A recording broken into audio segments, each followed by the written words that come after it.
And now, Pujya Atman Sri Swami Jyotirmayananda commences tonight's Satsang with a Sanskrit peace chant. Om Purnamadaha Purnamidam Purnat Purnamudachyate Purnasya Purnamadaya Purnamevavashishyate.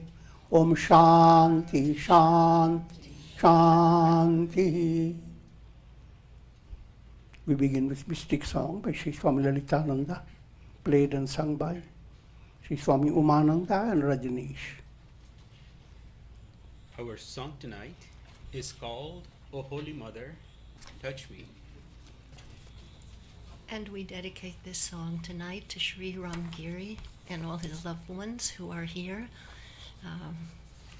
in honor of all the blessings of love and wisdom that he so generously shared with all throughout his life.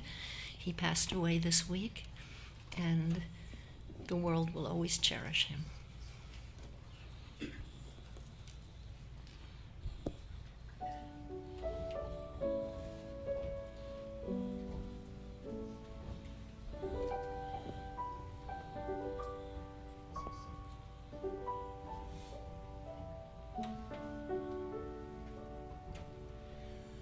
O Holy Mother, touch me.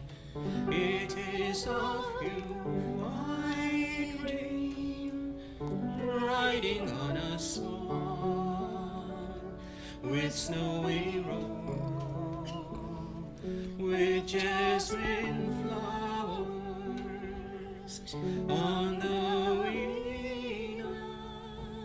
You play a divine melody.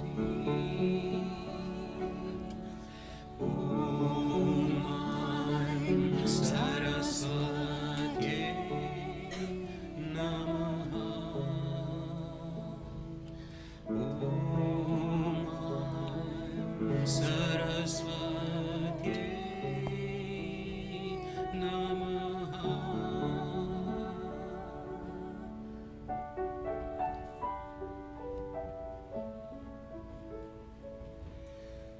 How I wander in this world, without you the rose will not bloom. I sail in the frozen land of time. My heart is sad, remove my folly.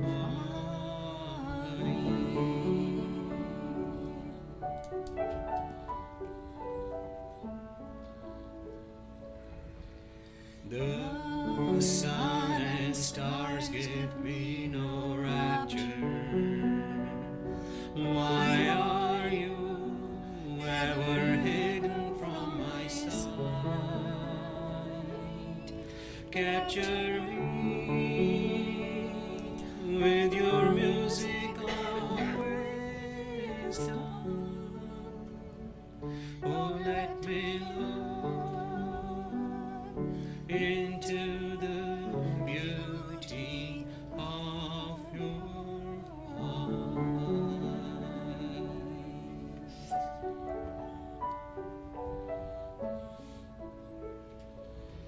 I adore you,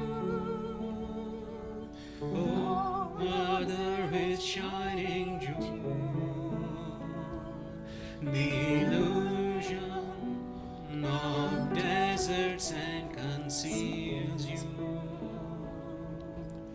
Like a white mist of morning, you disappear. Bestow upon me that freedom of the wind.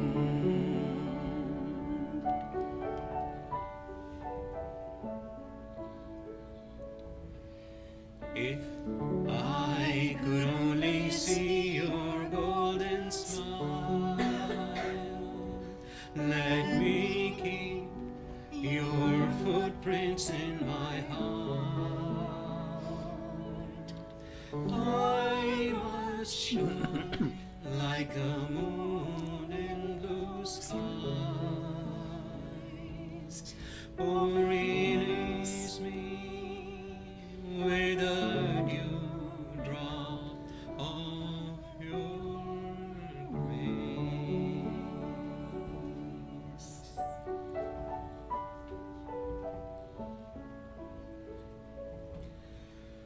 Om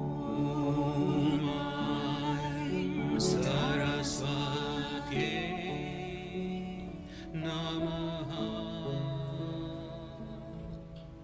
Om Saraswati Namaha.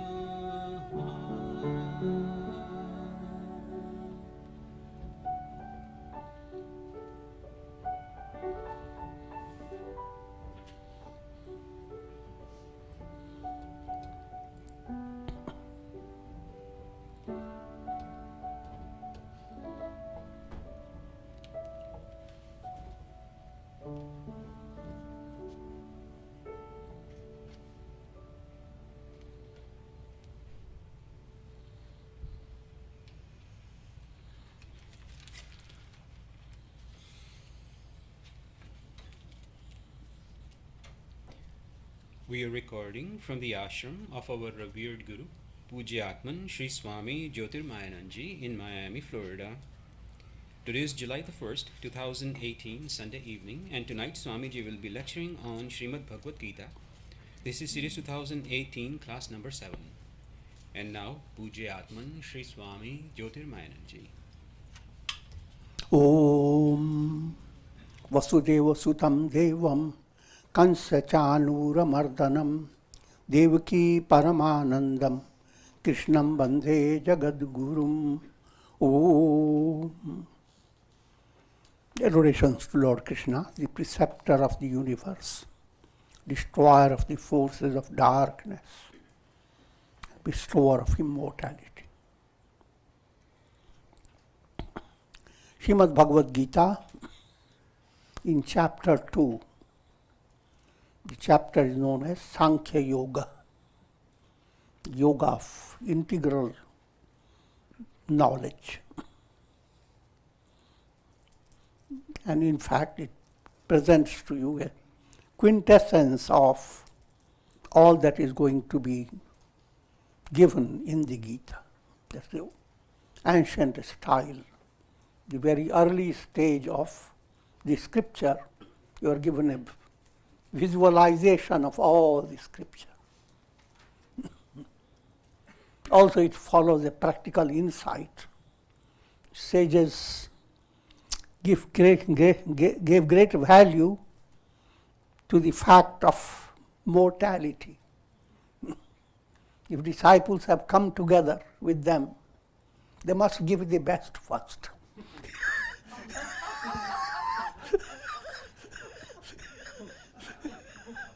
If there is time enough left, all else will follow. I put a little humor to it.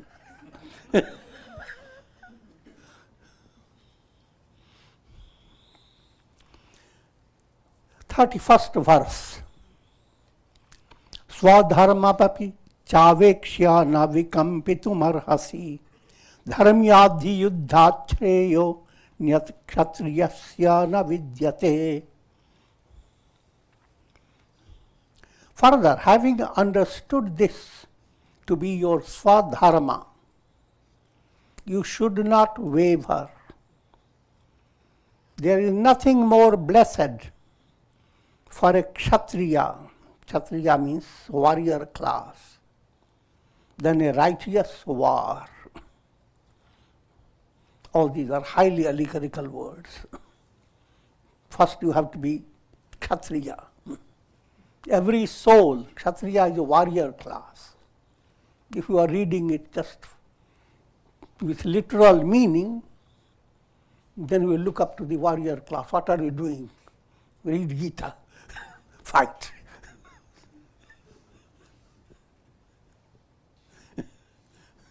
But profound meaning, real meaning, is every soul is a Kshatriya. Kshatriya is every soul is fighting the battle. In Sanskrit, battle is called Yuddha. Yuddha. Allowing your soul to be united with Dharma. Dharma, path of righteousness. If the soul is geared to Dharma, the soul will attain victory.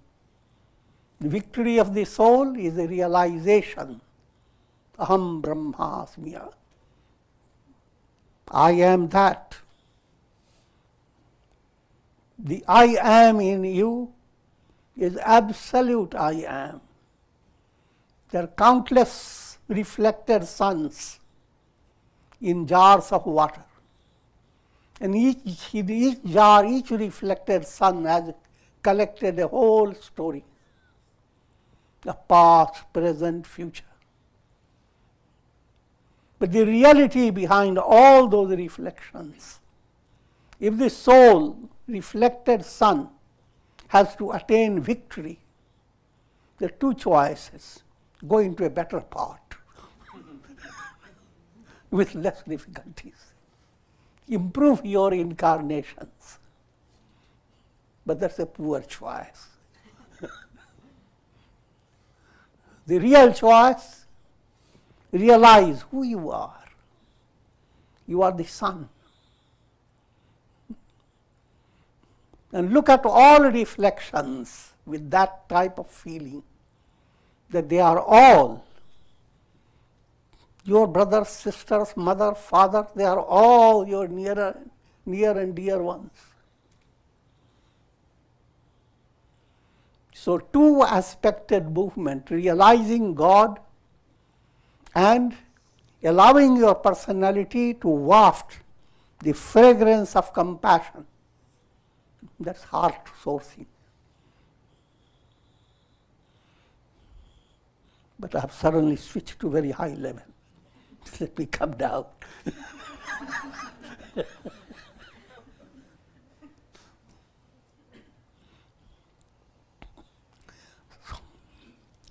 What you are drawing your attention that you are involved in battle. As Spanish people say, estoy luchando. Life cannot be without battle. Battle is not ordinary war or anything violent. It's a movement towards realizing who am I. But in order to do so, you must gear yourself to righteous manner of living, dharma, righteous code. In other words, you must follow yamas, niyamas, non-violence, truthfulness, purity, etc. All those things they are aligning you on the path of dharma. Yuddha, that's called dharma. Yuddha, battle that leads you to success. In order to battle, you should not stay like a lamb. Discover a lion type of potency within yourself. Roar. Not literally. Create a lot of noise.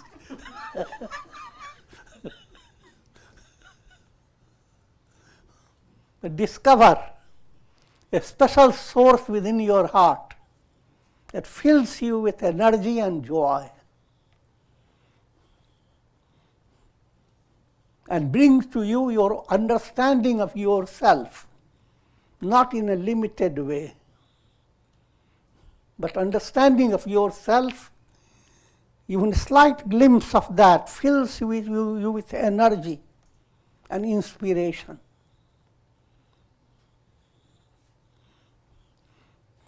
Now coming back to more practical meaning behind. Kshatriya comes from the word chhatra. There are two ways. Chhatra is chhata, umbrella. Even in the world There's big shower and rain going on, a good umbrella, you go on dancing.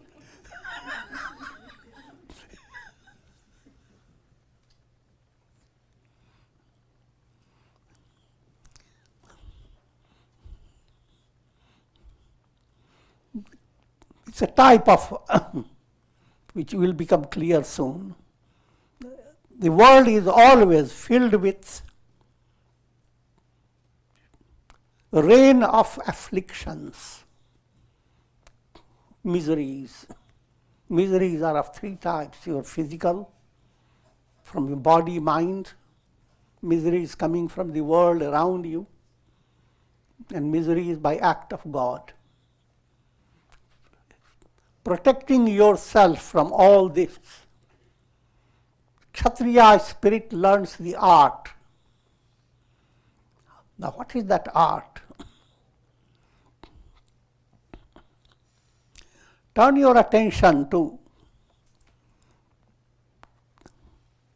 relative consciousness. Everyone lives a life where you are dealing with past, present, future. You are dealing with causation, cause and effect. That world is not the reality. Think of your dream. Dream will give you easier way to understand. While dreaming, it's exactly like any real world. You have not even a slightest sense that it is not real. But three things are wrong in your dream. Dream subject, your identity, what you view yourself about your identity. You don't know about it. You just a few minutes back you have been in the bed. And now you think of yourself, there is no beginning to it. So your identity has become deluded. The world you are experiencing is not real. Nothing exists. On your little bed, all those things can't exist. And your experiences of pleasure, pain, gain, loss, they have no reality. All these are hurting your soul, speaking allegorically.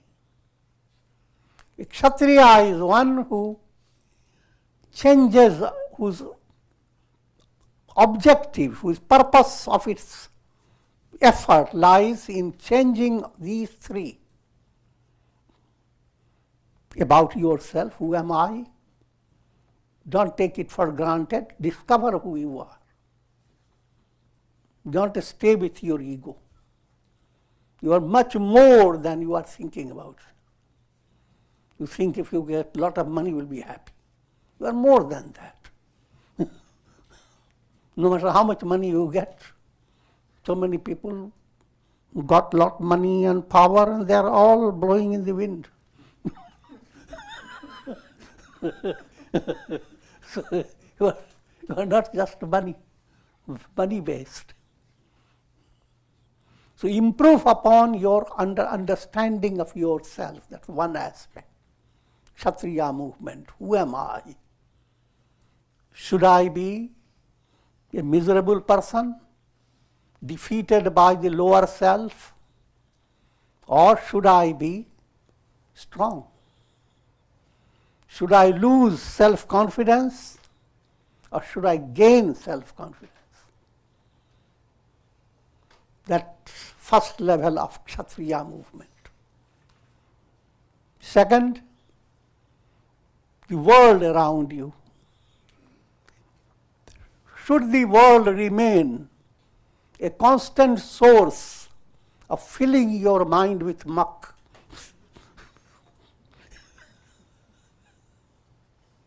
Figure that out. The world is is the immense glory of God manifesting through the world. Even a little flower, you look, how much art, power, glory, grace, all souls, how they are operating through little nervous system, how this whole world is experienced through a little nut in your head.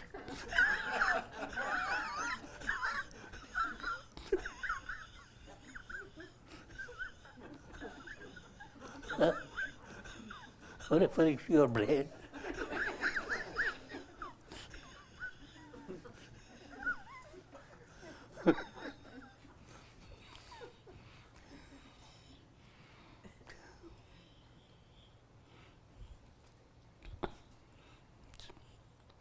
So, Kshatriya movement bring that understanding that the world is not a source of misery. I'm talking from a high level. This is not a message to be worldly. It's a message is supra-worldly. Live in the world not to fill your mind with. And look at human beings and are constantly envied with people who have perverted vision and full of negativity. Why annoyed? You also had to pass through similar situations. If you find different type of souls in your own family, annoyance is not the cure. Why can't you be good-hearted? If any person has become too gross, your kind-heartedness should not fail you, no matter how gross. You must realize that person who has lot of negativity and gross character, that person is sick. This whole world from that point of view becomes a big hospital. And we are looking at people suffering from so many aspects of disease of the world process. Everyone needs compassion. Just like you need compassion, all need compassion. But directing compassion requires an art. And it has many aspects. When a doctor puts his knife in process of surgery, it looks terrible, but it's an act of compassion. So that compassion doesn't mean that you are blessing everybody with a flower.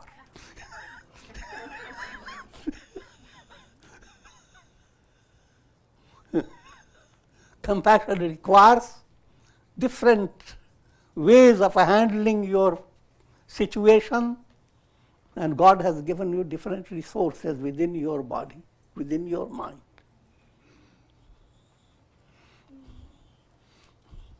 So, coming back to the essence is, don't look at the world as a source of misery, but as an expression of God. And learn to enjoy the world. World is the biggest scripture. And it is a unique verse, universe.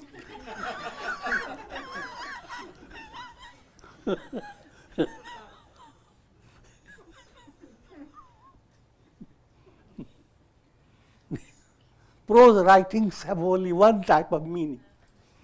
Poetry has many meanings. And here is poetry, essence of all poetry, universe.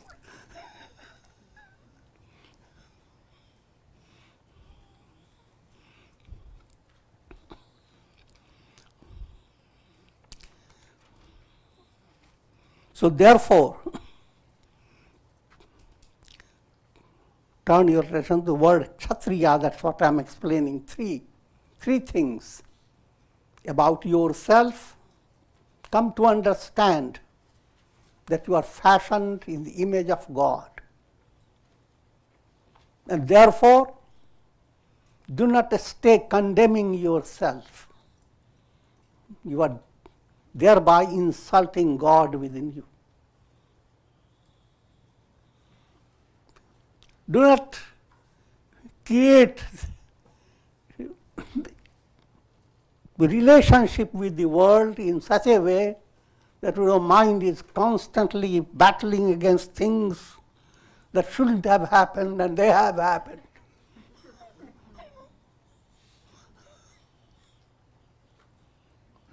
And third point, your experiences that come in your life. Suddenly you develop cold.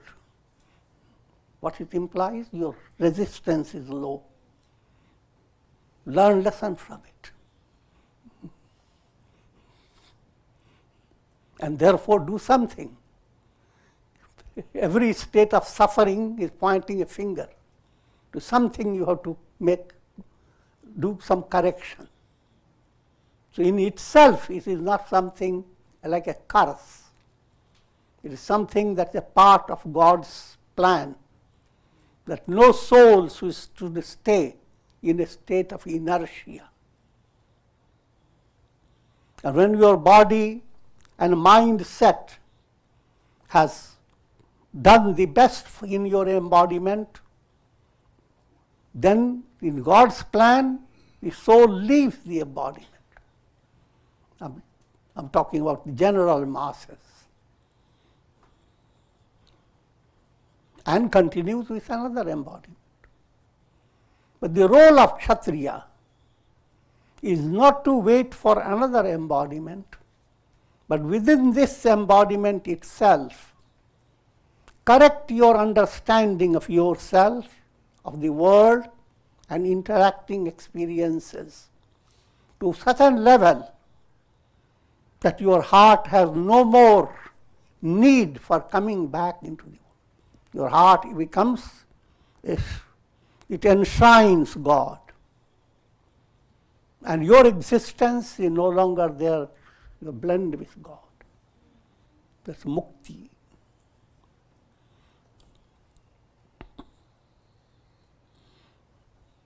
And that type of movement or an understanding makes you a warrior class, not a warrior class.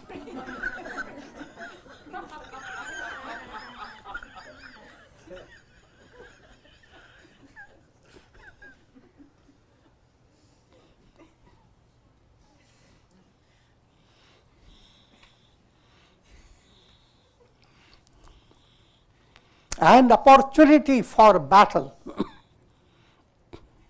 that itself is a divine blessing.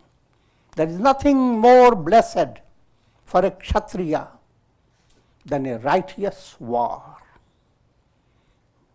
The blessing to be in human embodiment, coming into human embodiment is a profound blessing.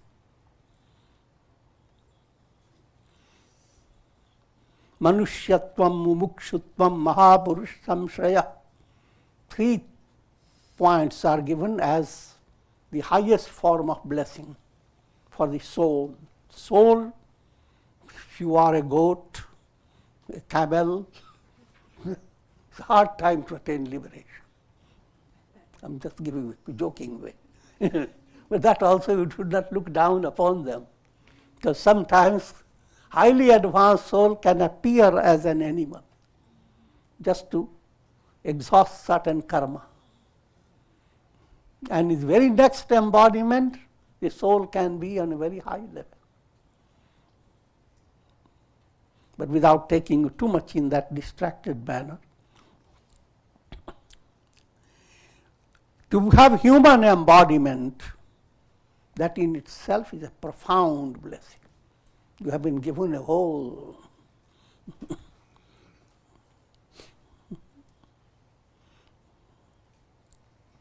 it's a divine computer.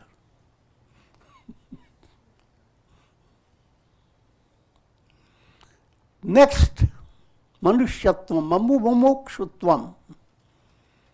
If you are utilizing your human resources properly, then there develops in your heart hunger for attaining liberation.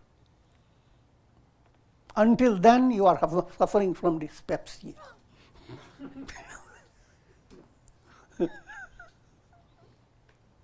You are only hungry for worldly pleasure.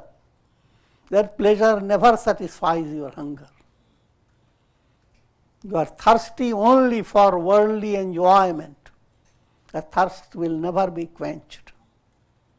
Your hunger and thirst can be quenched in reality by your attaining realization of who am I.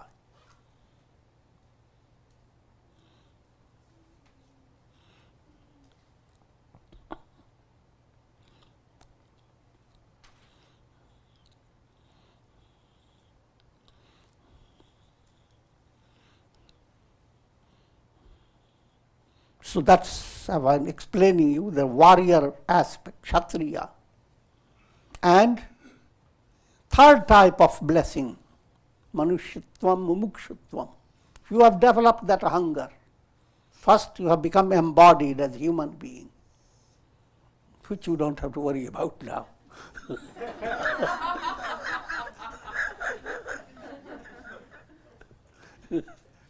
Second, developing aspiration. That's all. That also should worry about it. Mahapurush samshraya, to be able to have satsanga that guides you. Association with great sages. When these three come together, your life has been really blessed. And then you are enjoying being a Kshatriya.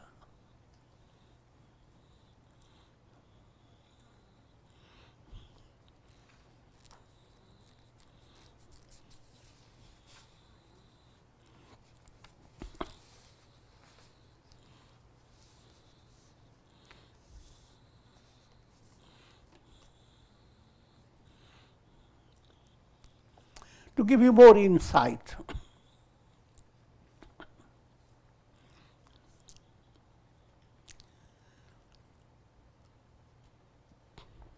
you need to work with two important points,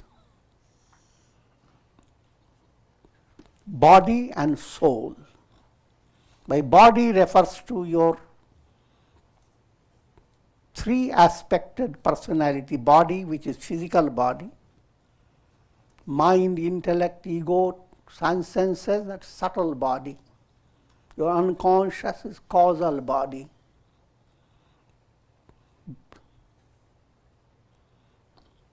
From body point of view, body is perishable, mortal, non-eternal, transitory, anitya, nashwar, jada. Soul within you, Atma, is immortal, eternal, everlasting. This simple point must shine within your mind, body and soul. Say to the body, be a good body.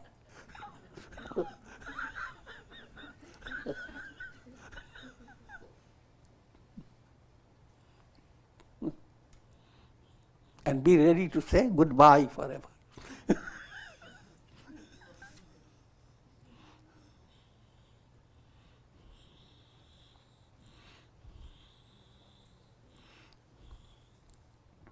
And the loss of body, don't view that as a misery. Do not live in a world in a kindergarten. Be wise. Don't be led by sentiments. Each time clouds gather and we start weeping. There are children who do that. So the demons have come, look, see, there are different types of features, big ears, big teeth, they're spreading through the sky. And you weep. This seems like a very dull wit, but that's the predicament of the masses. And masses means all. You have to always be in, everyone, even people who are awakened, they have to still go on fighting with illusions. As long as you live, you are fighting with your weakness as illusions. But all that you are fighting against is illusion, illusions.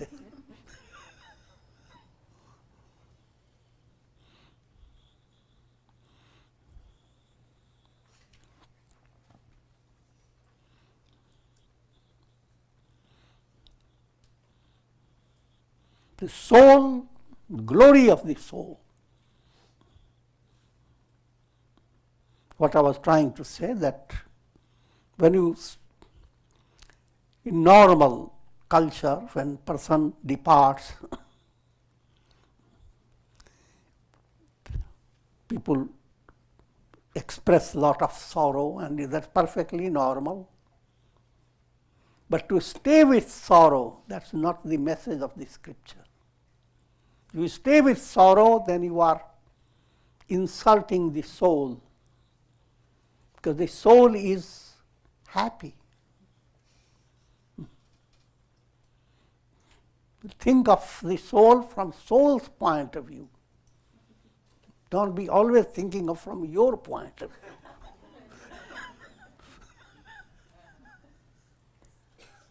view. That's the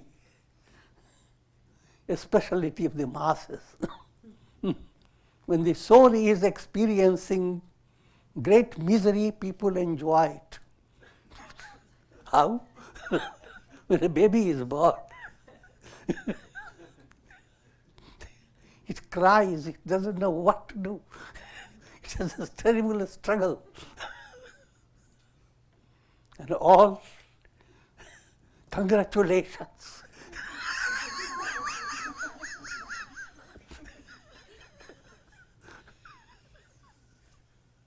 What a lovely baby. It's crying. Oh, wonderful.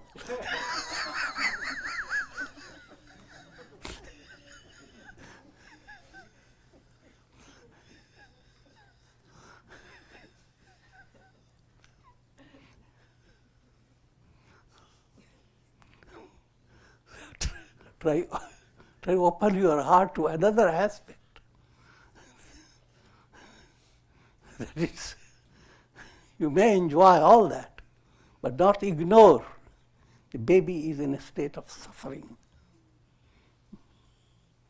Similarly, when person departs, weep, experience the suffering on it, but at the same time, don't forget that the soul is enjoying it. Soul is rid of all the responsibilities and all other things that the world was dumping upon the soul. And in the hands of the Divine Mother, God, Father. And what could be a greater blessing? So celebrate deep in your heart. And celebrate and a vision that that beloved soul blended with God is showering His blessings on you. And may His blessings shower for everyone.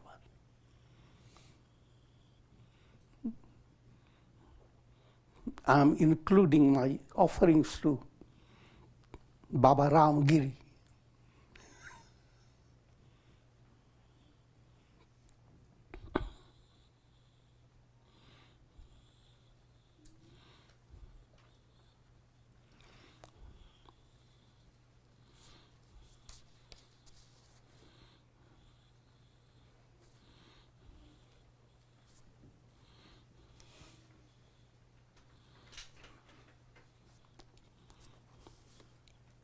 Adrichaya chopapannam swargadvaram apavritam sugina kshatriya partha labante yuddhamidrisham.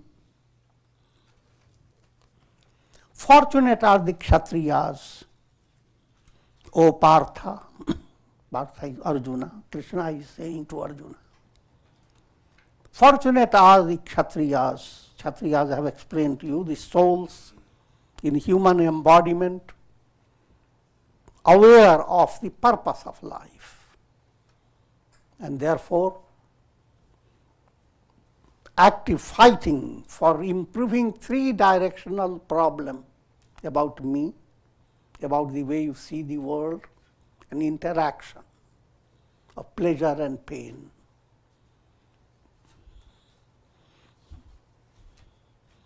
As long as these three continue to dominate you, there will be thirst, Trishna.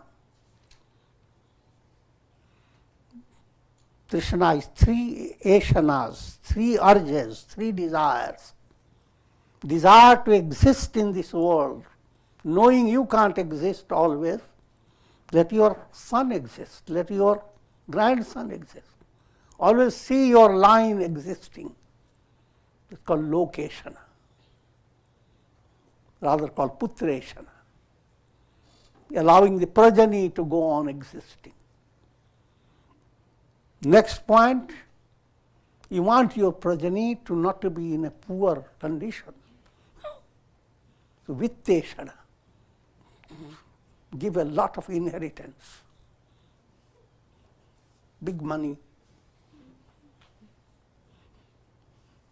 You can live with that guaranteed security by wealth. All this is not, I'm not saying they shouldn't be there, but to understand anything can go beyond limit in your mind and can become a problem. And third point, location. You should not live in a world where people look at you and don't give you any credit, consider you miserable and shower ugly news about you.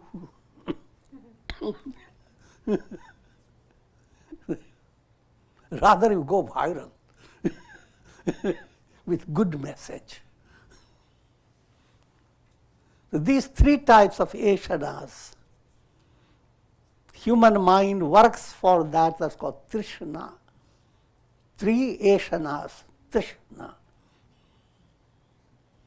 And this Trishna will never, is a big thirst, it can never be quenched until your mind becomes fully involved with love of God and a clear understanding that you are not body, mind set, or you are not even a soul moving from one bucket to another. You are the Absolute. All reflected suns are the sun. That's called salvation. That's called liberation. That's called nirvana, moksha. But any state of great joyous situation backed up by karma, that in Hindu scripture called svarga. And most people translate it as a heaven. But that is not the heaven that scripture, religions point to. The absolute heaven is moksha, liberation. Attaining any status that gives you immense pleasure, that actually is most miserable situation for those who are thinkers.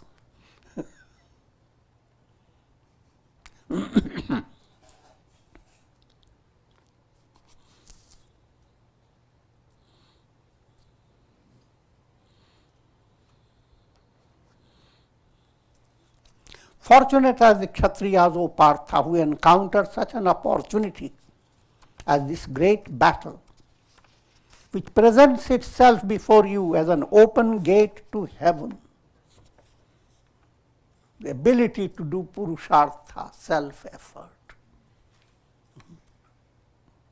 Whether you are doing your purushartha for whatsoever. You have a headache, you are doing purushartha to heal it. Cooking, you are doing purushartha to make things better. You are a doctor doing purushartha to bring your talent to a very high level. Purushartha implies how you are using your resources. And that's called Swadharma. That's what the topic is. Put yourself into fulfilling the purpose of life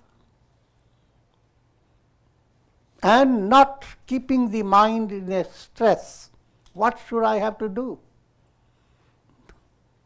God has already presented all things that you have to do. You're a baby, you have to grow up. You're a student, you have to learn. I'm joking, but try to understand. You don't have to work hard for finding the duty to be done, that you should do. You are always doing. Simple jobs, big jobs which deal with society and so forth, no matter what, but you are always doing jobs. And when you do them, they are natural jobs. You do them well. You feel happy.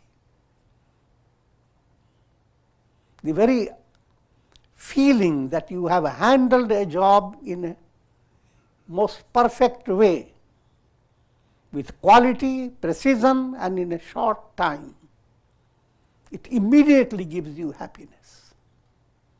That happiness is the key to highest attainment. But having done, think of another way. You do your job, but your mind is always, when I finish it, I'm going to get a big check.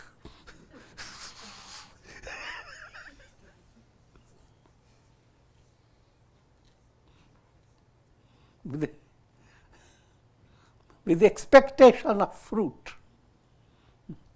And when the mind says, oh, you may not have that possibility, then immediately you waver in your performance.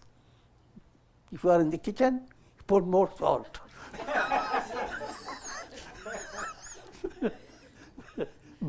Break a cup or two.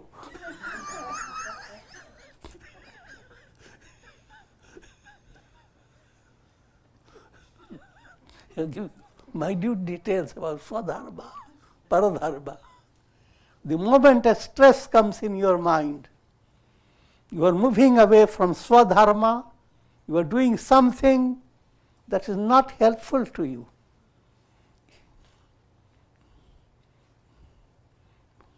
Swadharma is your own duty. Paradharma literally translated others' duty. But other refers to not self, the naughty self.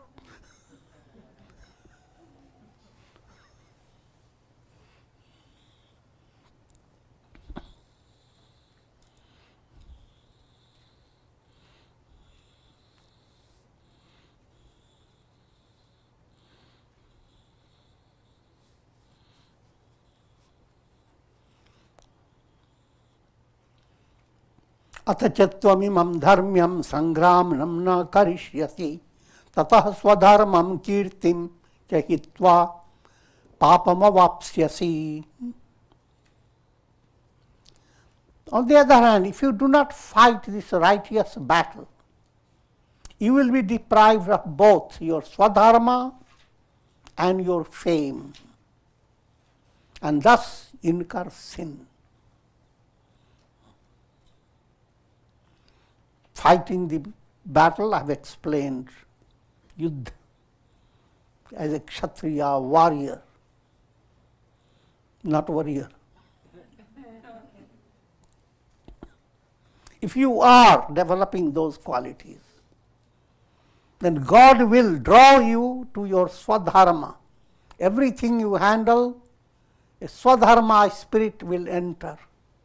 You will not be in contradiction with it. Otherwise, you will be always in contradiction.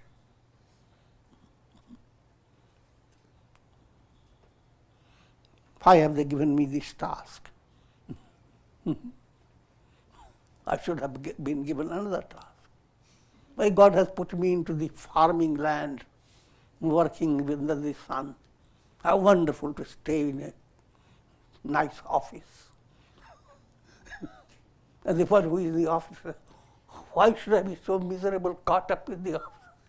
Look at those.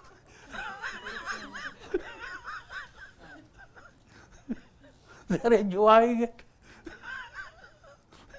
So there is always contradiction in the mind. That contradiction should not be there. And that cure for that is developing little bhakti within your heart. That you are instrument in the hand of God.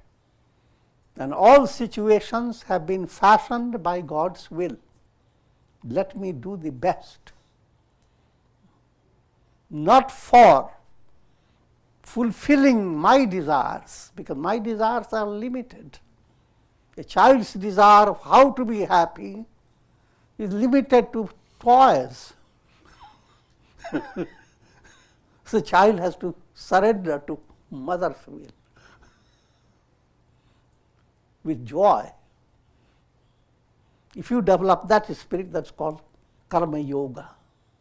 You are doing karmas not to please your ego, but please God.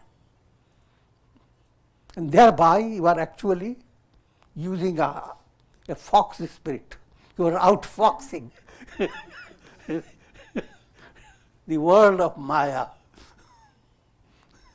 Because now you will be getting much more than you are expecting. Through egos you are expecting many things. But when Godward movement, you will get much more than what your ego has been trying to get. I will get it easily, spontaneously.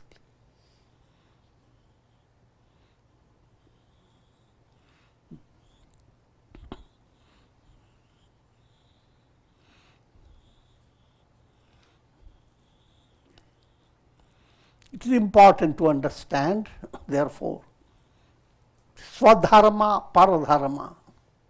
Basic point, do not get into a job simply because it is giving you a lot of money. See that it has some agreement with your heart. Somewhere there is a taste in doing that job. Don't be led just by that, by money. Then you are not enjoying the job. Say, for example, if you enjoy teaching, you are teaching, doing all your labor. It doesn't depend upon whether you get the money or not. Money is your practical reality. You can try to secure it, but don't become completely conditioned by money. If I am getting better money, I will teach them better. If I have less money, instead of algebra, I will teach them geometry.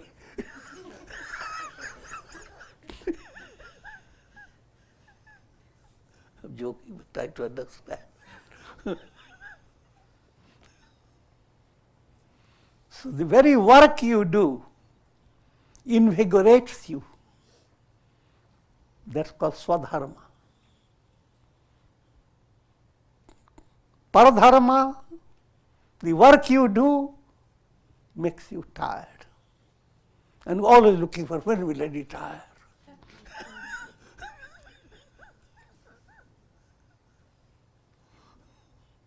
With Swadharma, no retiring, no aging. But now comes another level. Doing Swadharma, now you have both choices. You can have wonderful success in the world as well as an opening to attaining liberation. This choice is not open if you don't do Swadharma. But while doing Swadharma, led by Satsanga and your excellent karma, mind begins to switch its angle. That I'm not going to put myself in the predicament of being born again and again. Moksha, liberation, that fascinates the mind. Aham Brahmasmi. And what further fascinates, you begin to experience things that you gain by your self-effort versus things that happen by divine grace. Divine grace and effort both blend, but to begin to understand both, you are going to fly. First you take your car, that's your self-effort. Then finally enter into the plane, that becomes like a grace. I'm joking, to give you a simple way to understand. So begin to understand that grace-based action, and that's called karma yoga. When that spirit enters, you are not doing just karma, action. You are doing action that is designed to be an aspect of yoga.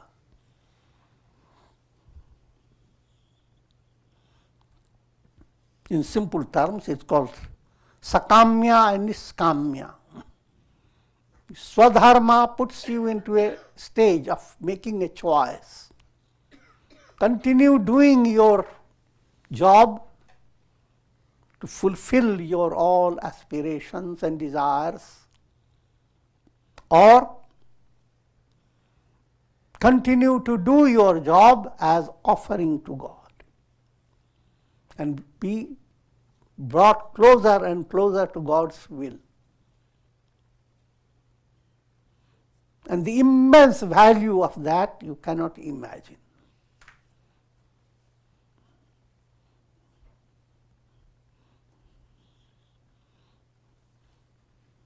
And it is, in simple terms, it describes Vasantavat loka hite charanta. If you move Godward, you become the spirit of spring. Not only allows one or two flowers to blossom, but the whole forest becomes invigorated when the spirit of spring comes. Goodness coming, leading you to enlightenment, is not just a personal attainment. It has a radiation, it wafts the fragrance, and it touches the heart of countless people and goes on touching. Time does not stop it. That goal is awaiting everyone. The matter lies in switching that angle. And it is a joyous development. But in the beginning, as long as mind has not come to that maturity, you must pass through challenges. Every little moha gives you a challenge. And if you are well enriched by satsanga and your sadhana daily, the challenge will be easily overcome by you. You will face the challenge and discover a strength that you didn't imagine you had. So challenges will make you more aware of your strength. They become your blessings.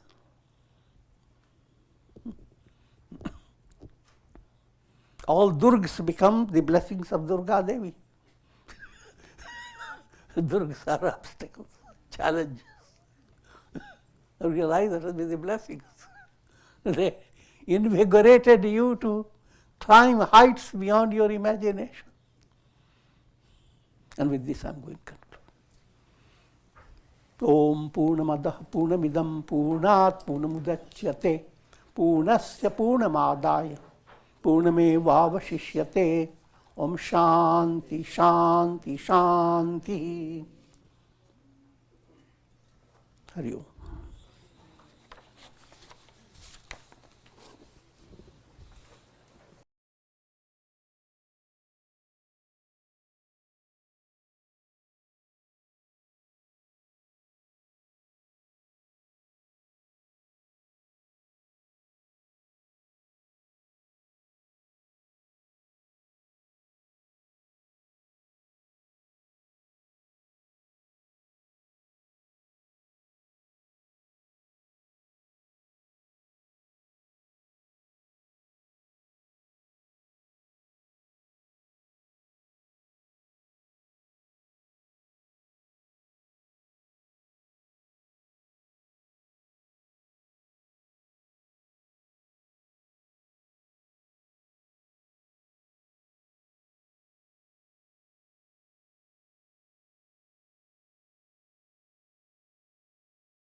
She'll share at least one of them with us.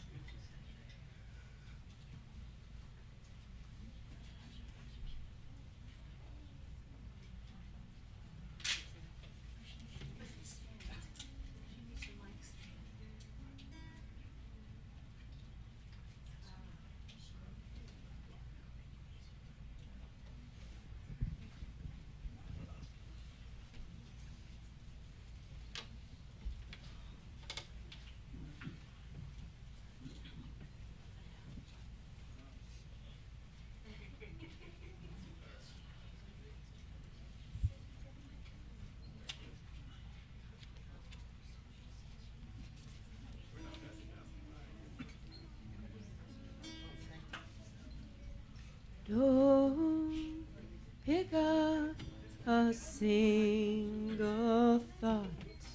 One thought is one too many. Don't pick up a single thought. Stay here as love. Anything you put after I am is not true, it's a sham. Identification with anything is sure to bring suffering. There was a saint in India, he was known as Ramana. He sat in bliss at the foot of the mountain. The world came to drink from his wisdom fountain. Don't pick up a single thought. One thought is one too many. Don't pick up a single thought. Stay here as love. Don't engage in all the drama. Remove the D. Sing Rama Rama. Hari Hari Hari Om. Krishna Krishna, I'm coming home. Sit here and let your thoughts pass by. Pretty soon you're gonna fly.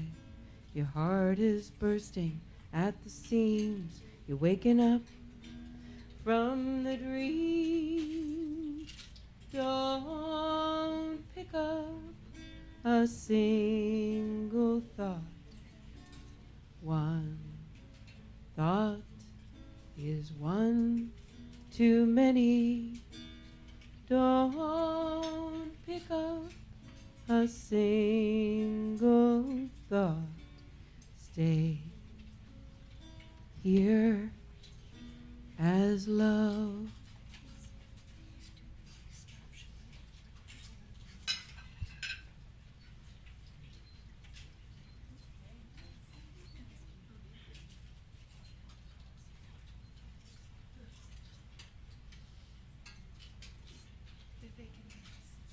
Also, people down the end here didn't get the end of this room. They stopped short.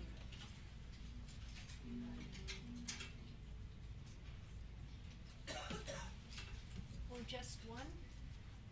You wanted another one? All right, I'll keep singing.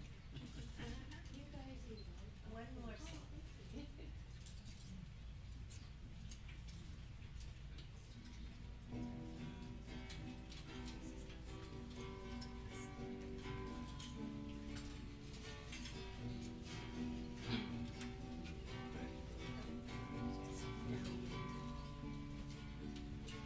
Om Bhurvubhuva Swaha Tatsaviturvarenyam Bhargo Devasya Dhimahi Dhiyo Yona Prachodayat. Om Bhurvubhuva Swaha Tatsaviturvarenyam Bhargo Devasya Dhimahi Dhiyo Yona Prachodayat. Bhurvubhuva Swaha Tatsaviturvarenyam Bhargo Devasya Dhimahi Dhiyo Yona Prachodayat. Bhurvubhuva Swaha Tatsaviturvarenyam Bhargo Devasya Dhimahi Dhiyo Yona Prachodayat. Om Namo Bhagavate. Om Namo Bhagavate Vasudevaya. Om Namo Bhagavate Vasudevaya.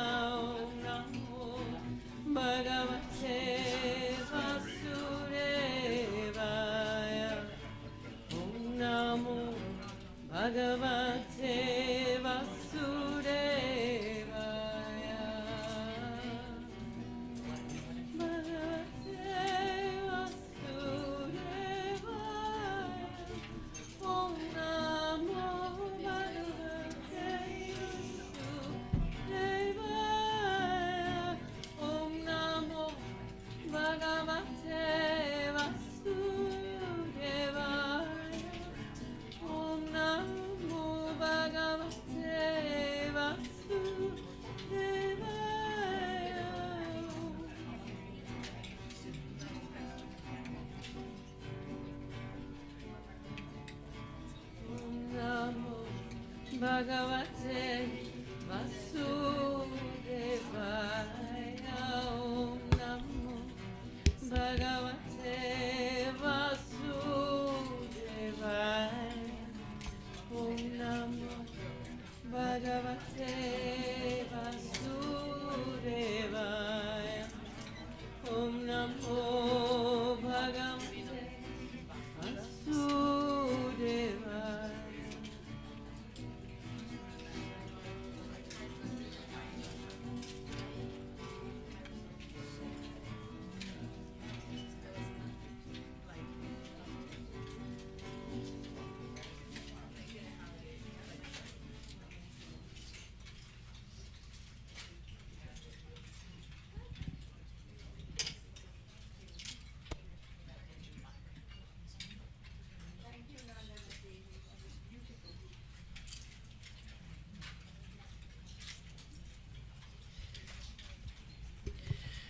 While you're enjoying your dinner, I would like to share a reading with you. In the past few weeks, been reading from Mystic Pathways Through the Bible or Art of Positive Feeling, two of my very favorite books of Swamiji's. But tonight I'd like to share something from a book that was written by Swamiji in the early 1980s. It's called Yoga Essays for Self-Improvement. And based on something that people have been sharing with me in the last few days, I've chosen the chapter called How to Remove Anxiety. I'd like to read you some selections from that.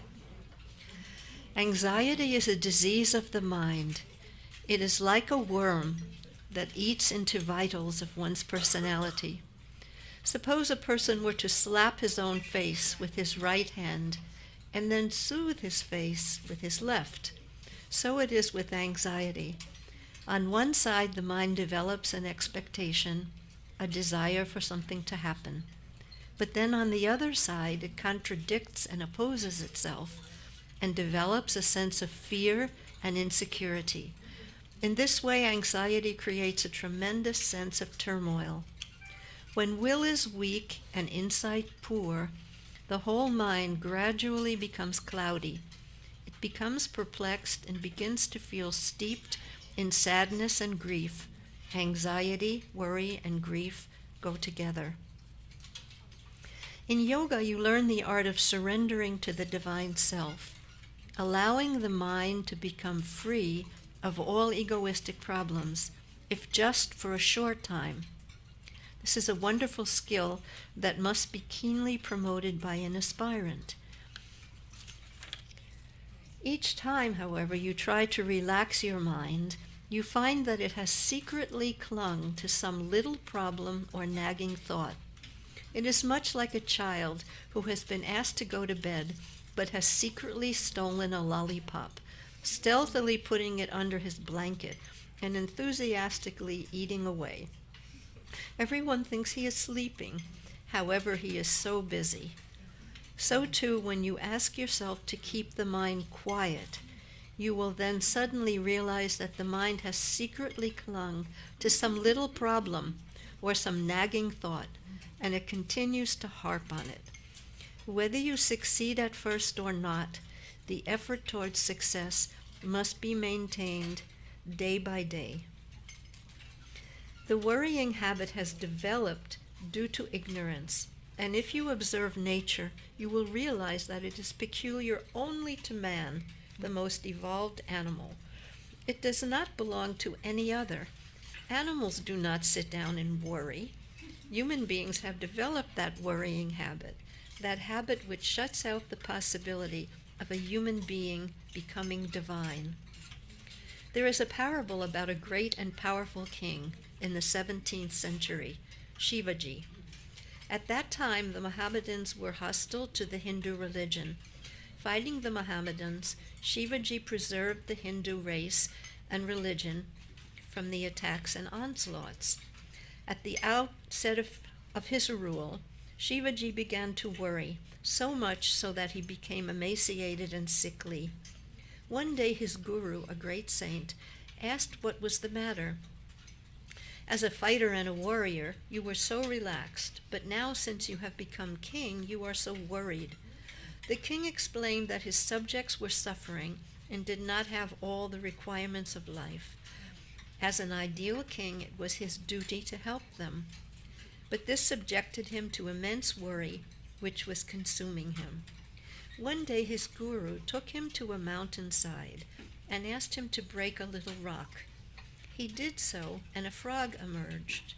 The guru asked him if he had taken care of that frog,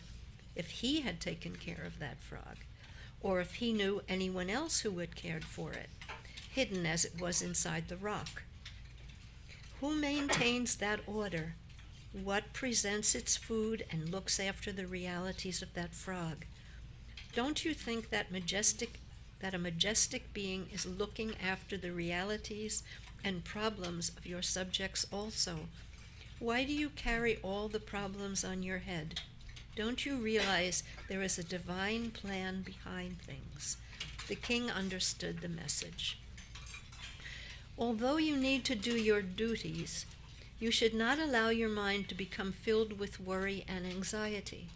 If you do, you will not be able to perform your duties well.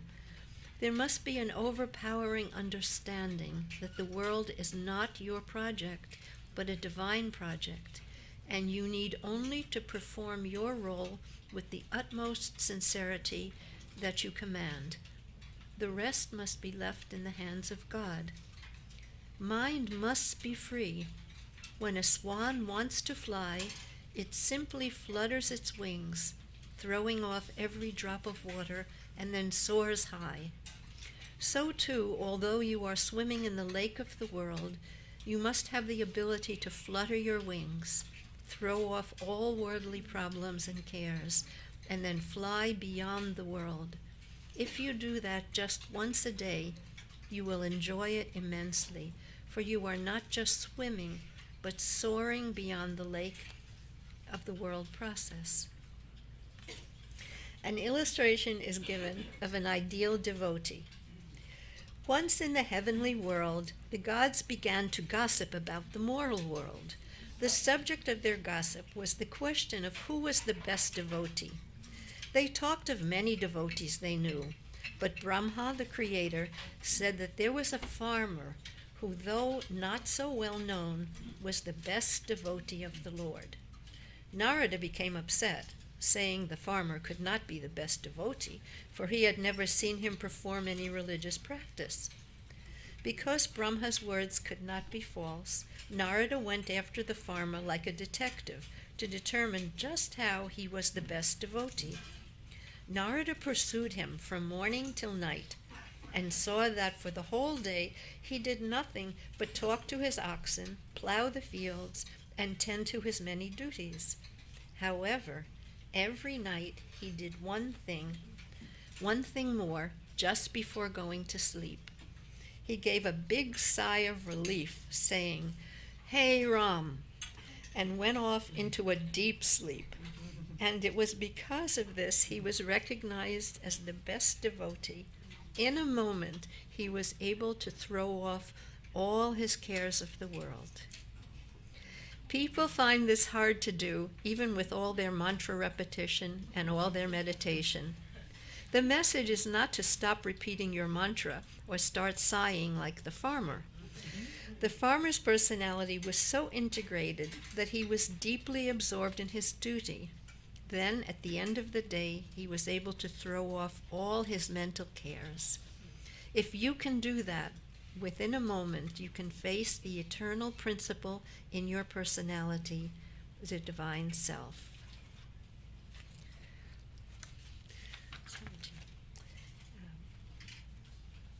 I can read you some more, but I think Swamiji is ready now to answer any questions that you have. So while you continue eating, please raise your hand, and if you have any question for Swamiji, we'll bring you the microphone. We ask that you speak right into the tip of the microphone. That's the part of the mic that will bring us your question loud and clear.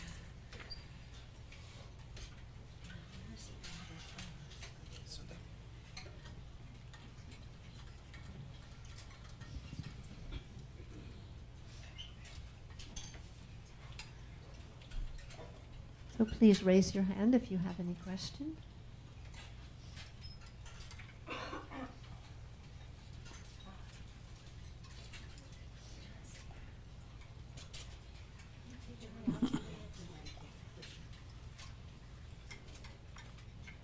Om Tat Sat, Swamiji.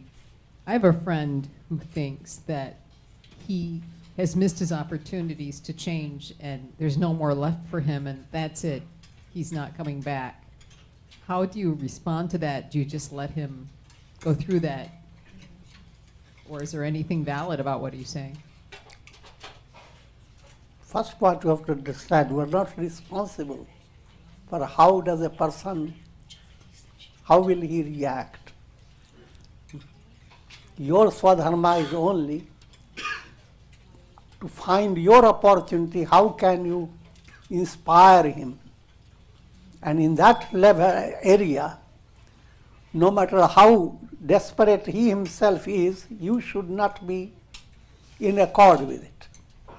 No matter, he may feel that that's the end of mine. But you must act like a divine doctor. A patient has no limit where it will go. Doctor has no limit how much he can care for. And if, of course, I'm giving you broad understanding. In practical world, don't worry about it. Every soul is being led by God according to their karmas. But if there is any possibility of communication, inspire the person that every day of life is more giving him opportunity. That opportunity he is ignoring it by thinking that all that I have to do is to dump myself. So that type of thinking is not sincere, not real. Even those people who think that way, every day they are getting up, doing certain things. So it's impossible for a person to just sit back and breathe the last breath.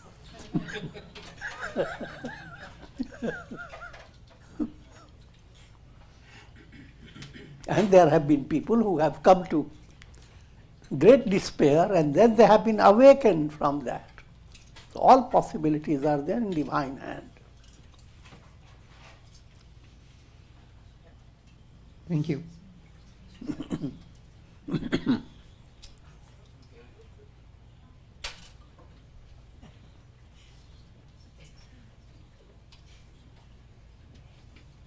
Swamiji, how does one build up compassion and tolerance for the whole process and dealing with all the maladies of the world as it affects us?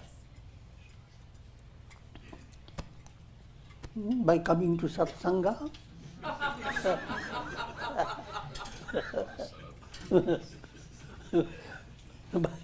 by remembering God, how compassionate He is. And then develop the idea, I have to be compassionate. Forget about it. Surrender to God, you are compassionate. And this is your world. Shower your compassion. And there lies the real art of compassion. You are not the one who are giving compassion.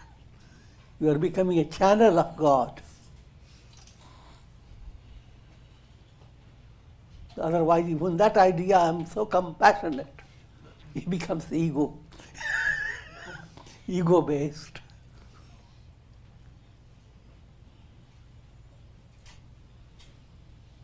Figure that out.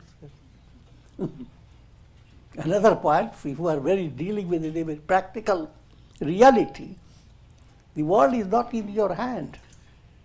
So there is no answer from practical point of view. The answer lies in the hands of God. You are looking at the whole world, but look even within few miles around you. Every home has problem. You don't have to look all around you, look at yourself.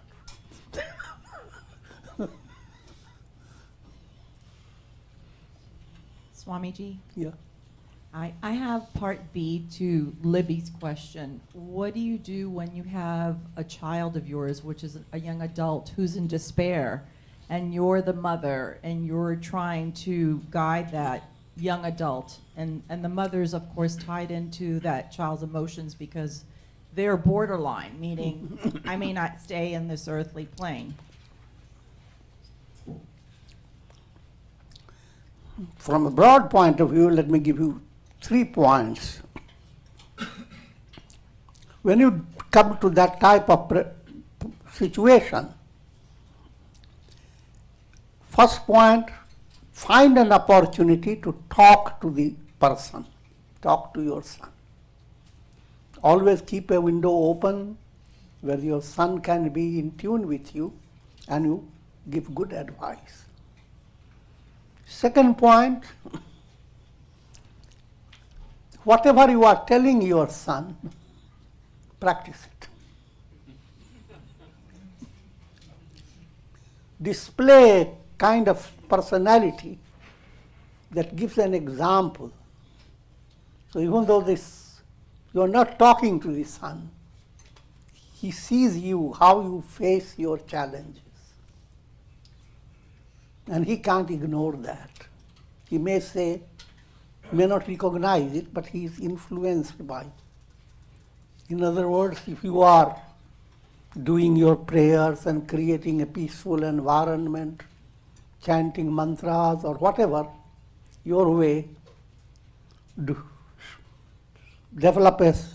create a sense of your communing with God, love of God, a kind of satsanga type. That's one point. Also understand, any point I'm telling, it requires its own progressive movement. It doesn't happen in one day, but little by little, you show your own stability. Third point, leave this all in the hands of God. Prayer. Oh God, give sanamati, good understanding to my child. If you want to favor me, favor my son. He can make some spicy manipulation.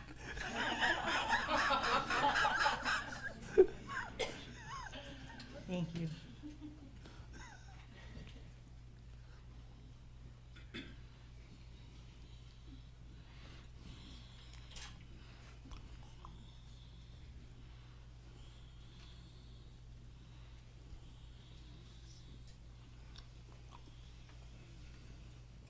Arjuna, Uma. Swamiji, I have one question for you.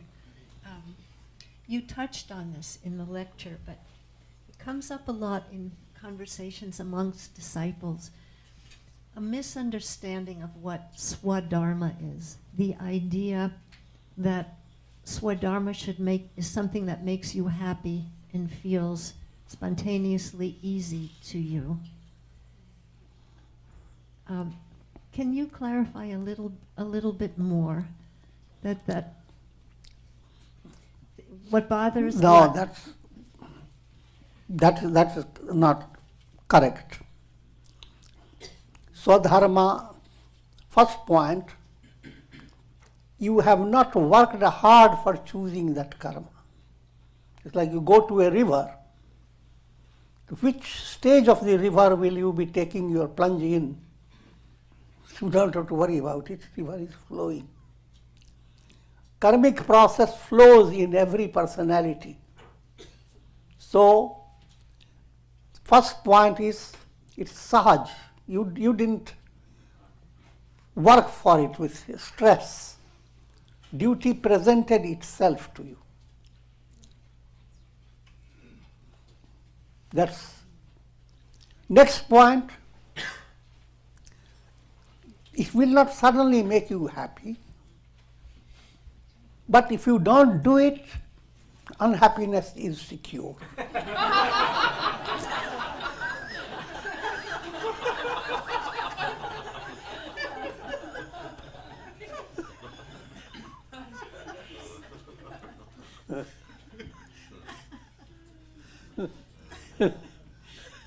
So characteristic of Swadharma doesn't mean that the moment you handle it, you are so happy.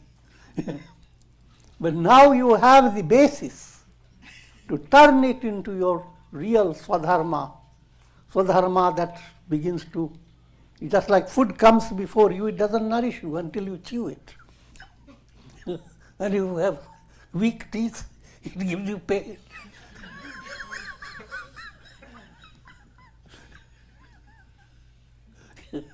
I'm joking with that. Understand?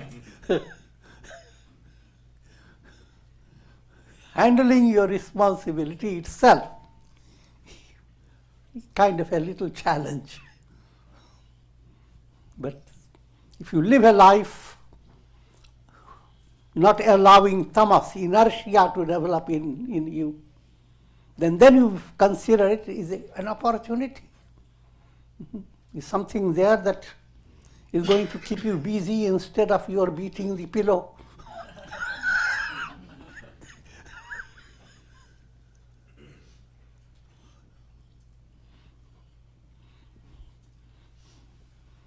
And then ultimately, as you gear yourself to performing your duties,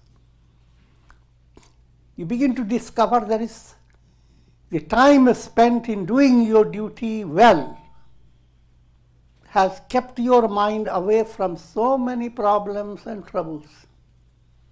And even from physical point of view, you have promoted better health to your nervous system and so forth. Now all this begins to give you more strength. And this movement is interpreted as joy. You may not feel joyous, but this is real joy.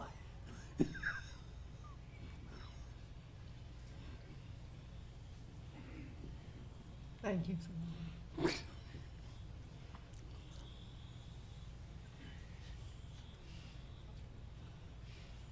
Okay. Let me take a moment to thank the people who prepared your dinner. Rajnish made the rice pulao and the mango yogurt, and those mangoes come from our garden. It's been an abundant crop for a few years now. And we thank Malini and her family visiting from Texas for the sag paneer. And we thank Vasudeva for the dessert, which he didn't make, but he did bring it. And whoever made the salad, I'm very sorry, I don't know who made it tonight. Malini, okay. Our other Malini made the salad, and we thank her. And in a moment, you will come for, after Swamiji concludes, you'll come for Kumkum blessing, and we ask Sanchari to please sing for us and join her joyously in Kirtan.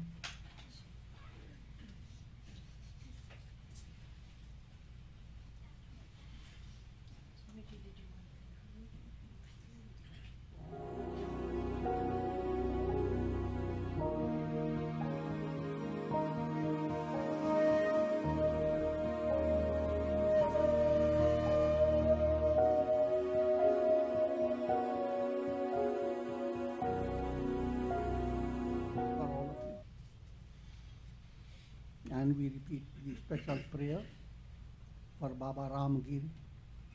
May his soul be enfolded with the boundless love of God, and may his blessings, blended with blessings of God, shower on all.